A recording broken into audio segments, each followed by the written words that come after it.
അത്യാധുനിക സൗകര്യങ്ങളുമായി ഇനി പുതിയ രൂപത്തിലും ഭാവത്തിലും ഇന്ത്യൻ ബേക്സ് നിങ്ങളെ സ്വാഗതം ചെയ്യുന്നു. Indian Bakes, opposite police station, Manjeri road, Wandoor. വർഷങ്ങളായുള്ള വാണിയമ്പലം സ്വദേശികളുടെ കാത്തിരിപ്പിന് ഉടൻ പരിഹാരമാകും. മേൽപ്പാലം നിർമ്മാണത്തിനായി ഭൂമി ഏറ്റെടുക്കൽ നടപടികൾ പൂർത്തിയാക്കിയാൽ ഉടൻ പണി ആരംഭിക്കുമെന്ന് കേന്ദ്ര റെയിൽവേ മന്ത്രി അശ്വിനി വൈഷ്ണവ് അറിയിച്ചു.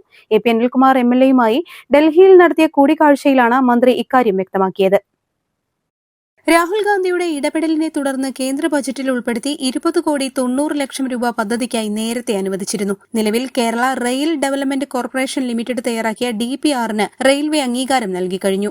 MLA-യുടെ നേതൃത്വത്തിൽ ചേർന്ന സർവകക്ഷി യോഗം അംഗീകരിച്ച അലൈൻമെന്റ് പ്രകാരം ട്രാഫിക് സ്റ്റഡിയും മണ്ണ് പരിശോധനയും ഇതിനോടകം പൂർത്തിയായിട്ടുണ്ട്. പദ്ധതി വൈകുന്നതിനെതിരെ പ്രിയങ്ക ഗാന്ധി MP റെയിൽവേ ഉദ്യോഗസ്ഥരുടെ യോഗം വിളിച്ചു ചേർക്കുകയും വിഷയം കേന്ദ്രമന്ത്രിയുടെ ശ്രദ്ധയിൽപ്പെടുത്തുകയും ചെയ്തിരുന്നു. കൂടാതെ എ പി അനിൽകുമാർ MLA നിയമസഭയിൽ തുടർച്ചയായി ഉന്നയിച്ച ആവശ്യത്തെ തുടർന്നാണ് സംസ്ഥാന സർക്കാർ നിർവഹണ ചുമതലകൾ വേഗത്തിലാക്കിയത്. ഭൂമി ഏറ്റെടുക്കൽ നടപടികൾ കൂടി വേഗത്തിലാകുന്നതോടെ വാണിയമ്പലം റെയിൽവേ ഗേറ്റിലെ ഗതാഗത കുരുക്കിന് ശാശ്വത പരിഹാരമാകുമെന്ന പ്രതീക്ഷയിലാണ് ജനങ്ങൾ. News bureau, Vaniyambalam. Sara Gold അവതരിപ്പിക്കുന്ന സ്വർണ്ണ സമ്പാദ്യ പദ്ധതിയിൽ അംഗമാകൂ. സ്വർണ്ണാഭരണങ്ങൾക്കൊപ്പം കൈനിറിയ സമ്മാനങ്ങൾ നേടൂ. കൂടുതൽ വിവരങ്ങൾക്ക് ഇപ്പോൾ തന്നെ മിസ്ഡ് കോൾ ചെയ്യൂ 7012 945 198.